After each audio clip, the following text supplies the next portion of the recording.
Good morning, everyone. My name is Ashleigh King, and I'm really excited to see everyone today, anyone who might be watching. So, I'm going to talk to you about one of my favorite topics today. Today, I'm going to talk to you about TEDx and TED, what it is, why you should care about it, how it can help you to grow your visibility. It's one of my favorite topics, so I'm really excited to get telling you about that. But in the meantime, I just wanted to tell you a little bit of reflections I've had over the last few weeks.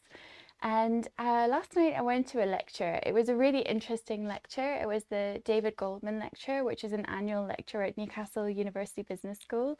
It's held by some really esteemed colleagues of Newcastle University Business School. And it was really interesting because the topic was about timber, and it's a subject I would never normally be interested in or know very much about. But the lecturer presented some really exciting innovation in timber production and how it can be used to help climate change. So the reason I wanted to mention that is not because I'm going to be talking about timber today, but I really just wanted to say one of the things that really moved me by that talk, and it occurred to me while I was listening, is although the person who was speaking has so much experience and so much knowledge and so much to contribute to Newcastle University Business School, especially as their incoming Goldman lecturer, what I found most interesting was their presentation wasn't about them. It was about the research, it was about their innovation, and it was about how we can together collectively as a community impact climate change. And that just blew me away because I go to lots of events, I go to lots of networking, I speak myself, I see other people speak all the time. But I had forgotten how often people talk about themselves. And actually, it was so helpful to hear people talk about real research, real statistics, real motivational stuff that was about a bigger problem than ourselves. And it just really had me thinking. And I think that's one of the things I wanted to share with you today about TED and TEDx, because a lot of people don't realize when they do a TEDx, it's not actually about you, it's about the audience, and it's about your gift to the audience. So that's what I'm going to be talking about today. TED, TEDx, why it matters. Okay, so for those of you who've never watched me before and you don't know who I am, my name is Ashleigh King. I am a creative entrepreneur and a podcaster. I have my own podcasting studio called Flamingo Heights. It's in the Ousburn, a very creative part of the Newcastle upon Tyne. One of the things that I also get called is Pod Girl because I'm a podcaster, but also because of this pink hat, it's become a bit of a name that sticks as well. But in a former life as well, I was executive producer of TEDx Newcastle University and co-licensee holder with my colleague Gabrielle. And so what does that mean? Well, TEDx is a huge thing, and I'm going to go into that a little bit. So what is TEDx and what is TEDx? So TED was created around 40 years ago. It was created in California, and it was a small group that would meet and they would watch lectures, and it would be around things like technology, entertainment and design. So that's why the words TED are as they are, TED, T-E-D, for technology, entertainment and design. And so TED grew and grew, and over time they started to take donations, they started to be supported more, they started to sell tickets, it just became bigger and bigger. But one of the things with TED is it has its own brand that is just so big. People love it because of the quality and the caliber of their speakers. So if you look at TED, they have had speakers like Bill Gates, they have had speakers who are Nobel Prize winners, who have achieved fantastic feats in science, incredibly inspiring people. And so to be associated with TED and the TED brand is quite a big thing. So if you're a speaker, a professional speaker, and you win a TED Talk, have the opportunity to present on a TED stage, that is incredible. What a lot of people don't realize though is there is something else called TEDx, which is a little bit different. So I'm going to explain a little bit about these differences. So what is TED, we've covered that a little bit. What is TEDx? So TEDx is more about your local audience. It's more about your local community. So while TED Talks are for people on a global stage and anyone can listen to them, and they're supposed to cover things like human trafficking or climate change or big ideas, TEDx is more about your local ideas, things that matter to you on a more local or regional level. So what you might find is something that's discussed in a TEDx talk in India at a TEDx event might be very different to a TEDx talk in Kansas. And so it's supposed to reflect the interests of the local community. Now, TEDx is also an independently organized event relating to TEDx, but it's separate. So one big thing to let you know is the difference between TED and TEDx is budgets. So TED as a group, it's the TED Foundation, which runs TEDx and TED, and they have so much philanthropic support. So TED, you might be expecting to pay £10,000 to attend one of their events. You will get brilliant goodie bags. Many sponsors want to be associated with TED, so it's very much a very special event, and I've been fortunate to attend TED Women in California in 2019, and it was incredible. So TEDx, on the other hand, is again locally created by independent organizers, but who are volunteers and who actually have to self-fund or fundraise for that activity. Although they're able to sell tickets and they're able to get ticket sales, they won't actually be able to make a profit from the event. The event is supposed to support their local community, so it's meant to be really a love letter to your region and your local area. So that's a little bit about the difference between the two. I'm really excited to tell you even more about TED and TEDx and why I love it so much. So I want to tell you why I love TED and TEDx. So in 2018, I went to an event. It was at Newcastle University. At the time, I worked at Newcastle University, and the university had supported some students who decided to create a TEDx society. And I was really excited because I'd seen the talks online. I'd seen those little red letters that everyone's used to. And I was just intrigued, and it was horrible weather. It had been a snow, I think it was called the Beast of the East or something like that. It was really bad snow that day, but still attended, and the place was packed. And I thought, gosh, the weather's really bad outside. Who's going to turn up for an event like this? And when I arrived, it was just amazing that students had put this production on, the production quality, the way they had designed the stage. I mean, this is a room that I had seen for lectures, for graduations, for all kinds of things, but I'd never seen it decked out in this way. It was a very theatrical style of production. And I was so impressed, and I couldn't believe the work that had gone into finding the right performers, the speakers, just the welcome on the day, the activities and the networking.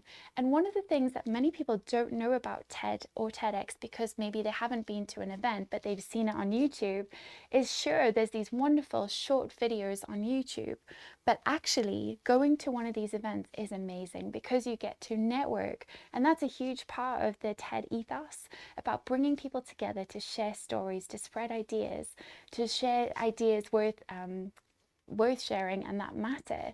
So one of the things that we do is you network, you have activities and games, there are all kinds of goodies and sponsors, and there's something that we call activations. And these are a way that a brand or a sponsor can have an activation or a way to communicate or connect with a different audience who maybe they haven't met before. So it's a really cool way actually for sponsors to get involved.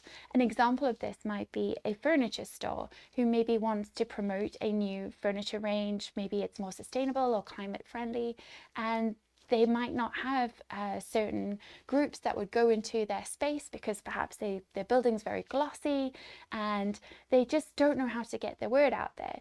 And so you might have heard about guerrilla marketing. I know in MBA courses, or anyone watching who might not be doing an MBA but has an interest in marketing, there's lots of ways you can market. But one of the ways these activations work is for that furniture store. They might actually donate their furniture for the day, get so much exposure and press. the attendees have a great place to hang out and enjoy it, and everyone's happy and they get to really support a wonderful event. So these events are really unusual, they're fun, and they just really help to connect people. So I wanted to tell you a little bit about the myths of TED Talks and TEDx. So the first myth is that it's the same thing. It is deeply connected. They are, well associated, but TEDx is different because they can't control everyone all over the world. So you have to apply for a license to be a TEDx organizer.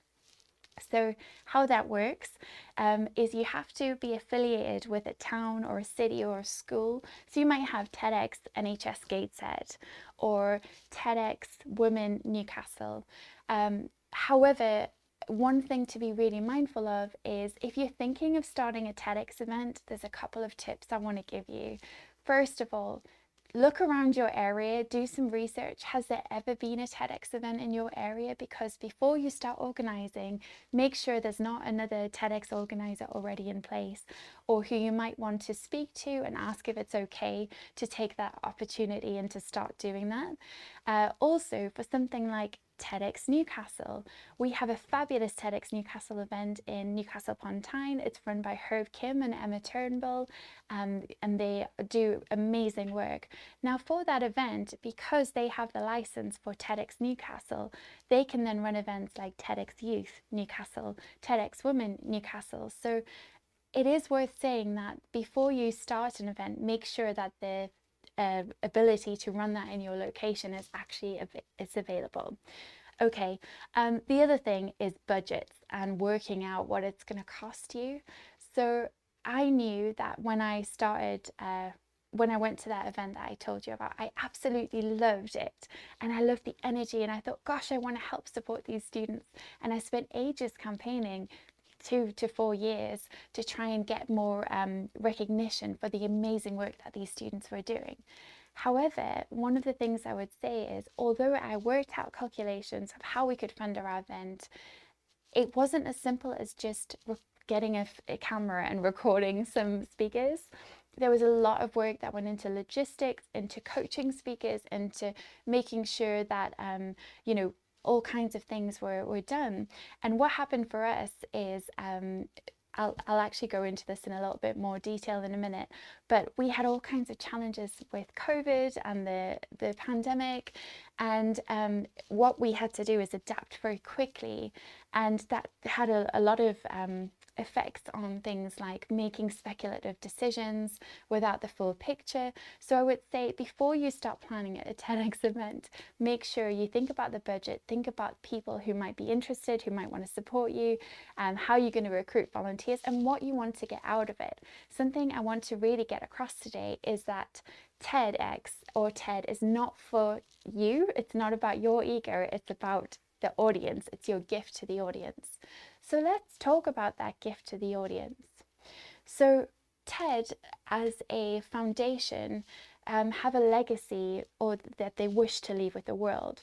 If you go online, if you look on their YouTube channel and on their own website, they have hundreds and thousands of videos talking about all kinds of different things with all kinds of people in different backgrounds and languages and from different faiths and communities.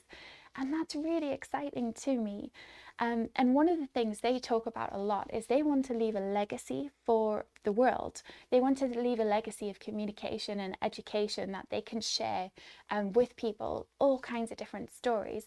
And I love that. I love to see what we have on those channels. And one thing to say, which is really important about TED and TEDx, is actually the credibility of the work that they produce.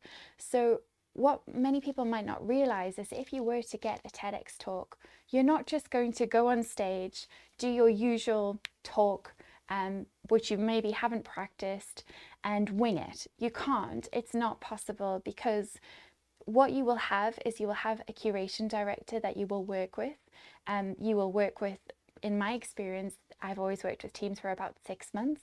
So our speakers would get a lot of support. We would go through their talk, we would help them to structure their talk, we would fix their talk over a series of weeks. But also the most important thing, which you'll find, is you have to evidence your talk. So you can't just go up and talk about a particular topic and just, wing it. As I said, you wouldn't be able to go up and say stats that you don't have a backup evidence for, or you don't quote. It doesn't mean that it's an academic presentation, but you would be expected to provide references. And that's a huge part of the TEDx journey as a production team, to make sure that actually your speakers are on track. Because the last thing you want to do as a production team is have to say to one of your speakers, oh my gosh, TED have actually pulled your talk because it wasn't up to scratch and it didn't have the right evidence. And I'm really sorry, I know you had 30,000 views, but we've had to take that down. Nobody wants to have that conversation, which is why, for me personally, as a TEDx organizer, I've always been really, really strict. Okay, so I wanted to share a little bit about how to get a TEDx talk. Now, I want to say here that I'm saying how to get a TEDx talk, not a TED talk. Again, like I said, there is a difference, there's a distinction. You can get a TED talk and it's a wonderful idea, and for anyone who does, I'm really happy for you, but they are very hard to get because the competition is extremely high. It's a global community. People are applying from all over the world. So I would say, if you want to do a talk, go for a TEDx talk rather than a TED. Who knows, one day you might get there. If you look at someone like Simon Sinek, he has done TEDx talks before he has been affiliated with TED in other ways. So it's a really good tip. Okay, so how to get a TEDx talk. So first thing, it is about the audience, not you.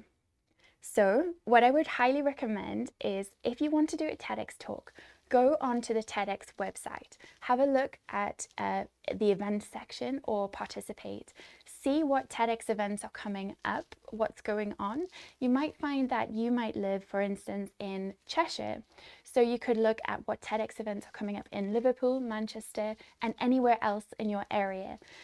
Like I said, there could be TEDx NHS, TEDx Women, TEDx Youth. I've seen kids about 6 years old doing TEDx talks. It just depends on what the event is. Okay, so that's my first tip, is look locally, see what is going on and start to make those connections. I would start to think about your topic, okay? What would you like to talk about?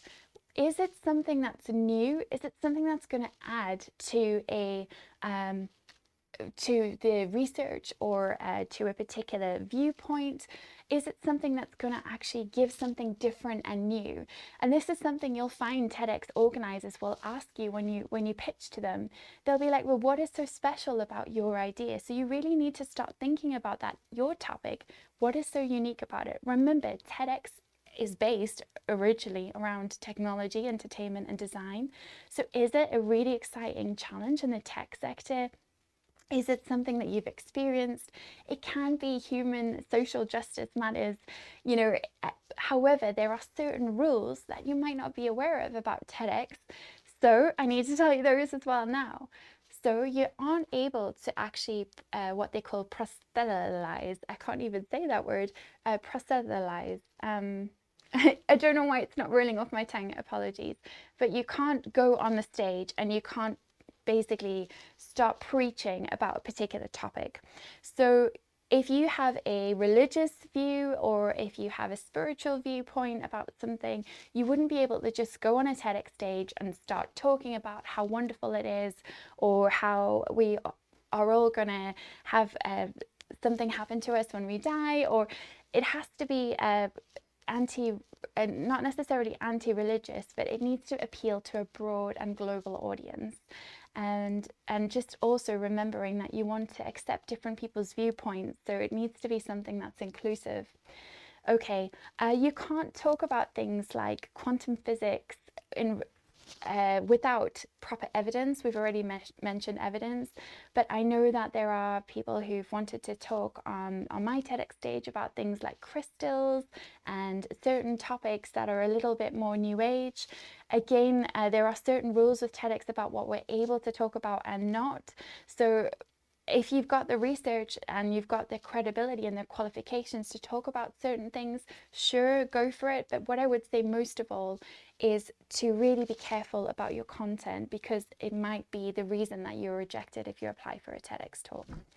Okay, so one thing that I'm very mindful of is I just want to share a little bit about what it can be like for me. So when I have been very involved in TEDx. I'm not currently running at a TEDx event, but if people have known that, I've gone to events and I've had queues of people wanting to talk to me.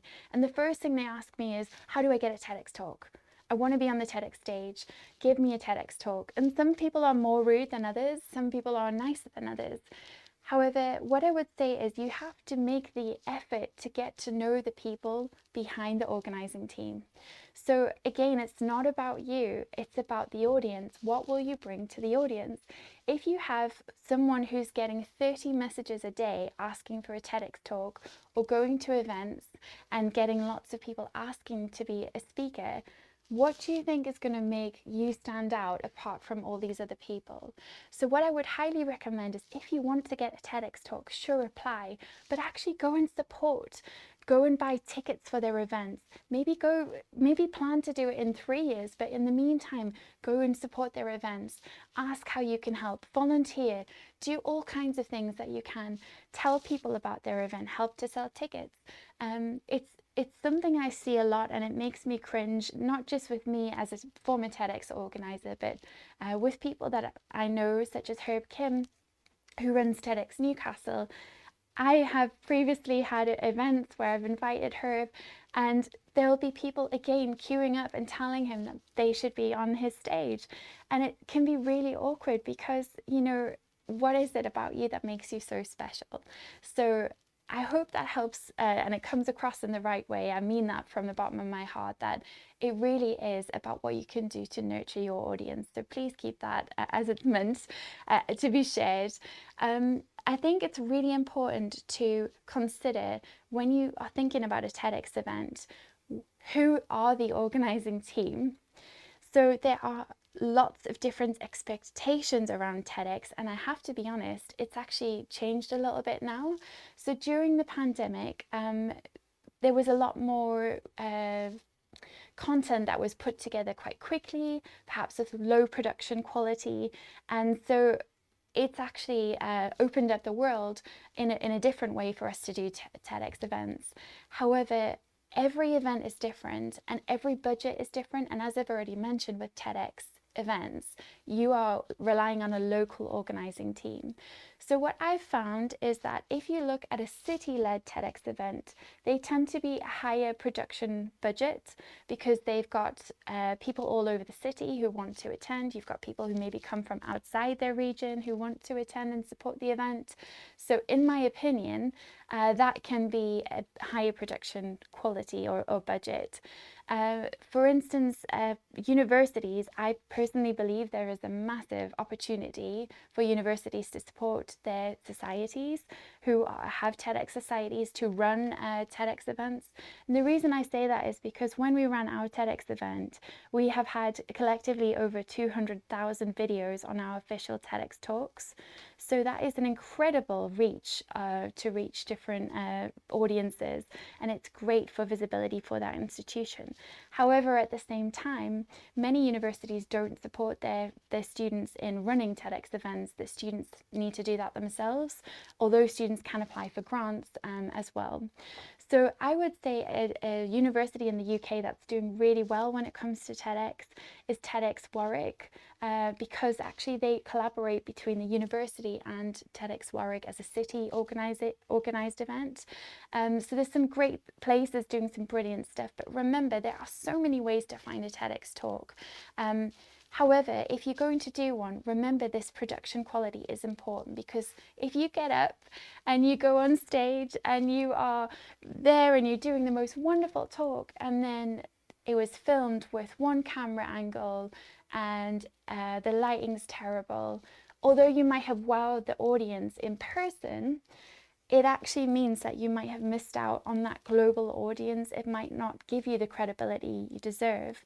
I've actually had some TEDx speakers come to me who've spoken at other people's TEDx events and said, I wish I'd spoken at your event because I would have had much better videos. I'm actually too embarrassed to share my TEDx talk.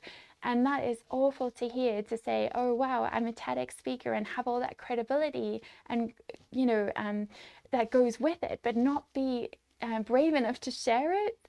That makes me really sad. So definitely think about the production quality. On that note, what goes into a TEDx event? So we have various things, like for a TEDx event, you've got all of the organization that goes into the day. You've got your speakers who've been curated and come together to present and talk. But we also have the production side of things. So you'll have a camera crew. You probably have at least three camera angles and maybe a camera on a slider as well. You'll have a director. You'll have staging, lighting, sound, and all sorts of different things. One of the things that I would say about that production is you're probably looking at about 5 to 10 grand just as a starting point if you're wanting to organize a TEDx event. So if anyone's listening and thinking, yay, I want to organize a TEDx event, you'll either need to sell enough tickets or fundraise to get those numbers up. So I want to tell you a little bit about my experience with TEDx and going to TED Women in California.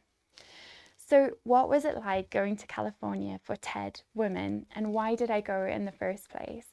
Okay, I became a TEDx organizer in 2019 when I became president of the TEDx Society at Newcastle University.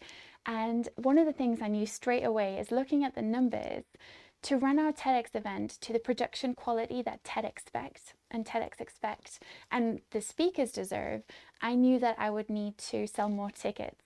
And I knew that I would need to get more visibility for our sponsors. And one of the things that I found when I spoke to sponsors and said, hey, I want to do a TEDx event, they had said, great, I want to sponsor this. How many people will see my stuff? And I had to say, oh, well, we're only allowed to sell 80 tickets. And then we've got 10 speakers and they're going to get a +1. So there's only 100 people who can come. And the sponsor said, you know what, I love TED, I love TEDx, I love what you're doing, but I can't support you for only 100 eyeballs. That just doesn't make doesn't make sense for me. So what I knew is I needed to get more people watching the event live. And what happened was I decided to look at the numbers and saw that if I applied for a bigger license, I would be able to have up to 1,200 people, which would be incredible for the sponsors. It would mean that they would get much more views, they would get much more engagement, and because we wanted to do these really fun activations with our audience, it would just be a much more interesting way to run the event. So alongside my colleague Gabrielle, who was my former executive producer and co-organizer, we went to California to TED Women. This is something that was, you know, we had to take time off work, and time off university, time off our studies. We had our own family commitments, but we went to California for 5 days.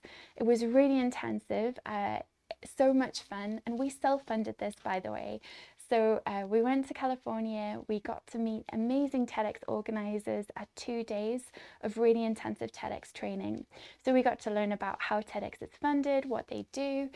We got to learn about how to coach your speakers better, how to make fundraising decisions to support your event, and all kinds of different topics. And we also got to mix with some very wealthy and cool people in California, which we weren't expecting. And then we got to attend TED Women, which is a TED event, but it's focused primarily on women.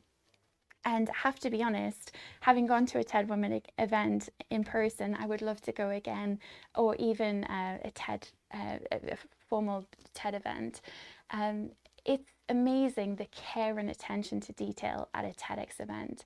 And I do want to say that if you ever have the chance to go to a TED event, from an event organizer perspective, the logistics, the the production value they've got in it. It must cost them hundreds of thousands of pounds. The staging is just right. There's sofas that you can sit on and watch the talks. It's so much fun. And what we really like is when you see those talks online on YouTube, they've been edited. So when you're actually there in person in California watching these talks live, people mess up. They make mistakes, like I have many times this morning. They'll say things that maybe they get stumbled on their words, and we got to watch behind the stage rehearsals, and then we got to watch people actually doing their talk live, and that was incredible.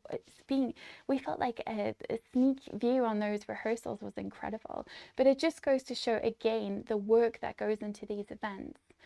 So I just wanted to share that I think for anyone listening, TED is an incredible opportunity to go and attend, to be part of that. If you've got the money to donate or to support their activity, it is a really special community to be part of. If you talk about TEDx, I just want to say TEDx has changed my life. It's one of the things that I absolutely adore. I would say that, when I went to my first TEDx event in 2018, they had a provocation where they asked people, what would you ever, that was the title. And so I wrote on a board, dare to dream. So they wrote, would you ever, and I had dare to dream, and they had this whole board of X's, and they had everybody's little picture of what they'd said. And I still have that photograph. Would you ever dare to dream? And every day I look at it, it's on my desk, and every day I dare to dream. And some days I find myself getting scared or unsure of whether I've made the right decisions, being an entrepreneur, and should I just get a normal job? And I look at that picture and I think, would you ever dare to dream? And it just reminds me of how much dreaming is so important. And I think one of the things that I want to leave you with today is for anyone listening, when you go to a TEDx event or a TED event, every single talk is meant to leave you with something that really provokes you. It doesn't mean that you have to like every talk. Some of the talks I listened to in California, I really was not into and I didn't agree with. Some of the topics were quite hard to get my head around. But even now, I sit and I think about those talks, so I've watched them back many times and my perspective has shifted or changed. So it's not that a TEDx talk is for everyone to have the same idea, for us all to be in the same echo chamber. It's to promote thought and to provoke discussion, and for us to share more and have more community. And so if you're going to do a TEDx talk, I strongly encourage you to consider, what will you leave with your audience? What will the legacy of your talk be? And that's something I'm proud to say that with our recent event, Imagine a World, our conference for TEDx Newcastle University in April 2021, despite a pandemic, despite being forced to cancel, for me having to make speculative financial decisions, I've self-funded everything. I funded the production, I did the curation, did the set design, everything myself. One of the things that I would say is I still get people saying, wow, I was so moved by this talk or this particular discussion or part of the day or the networking activity. And so I would really say that those talks continue to touch lives. There's been over 200,000 views of our videos, and that's only 10 speakers because we're only allowed 10 speakers. So how much could you change the world through your own story? I really encourage you to think about what you would share on the stage. But please remember, it's not about you, it's about your gift to the audience. And that's the gift I'm leaving you with today. Thank you very much.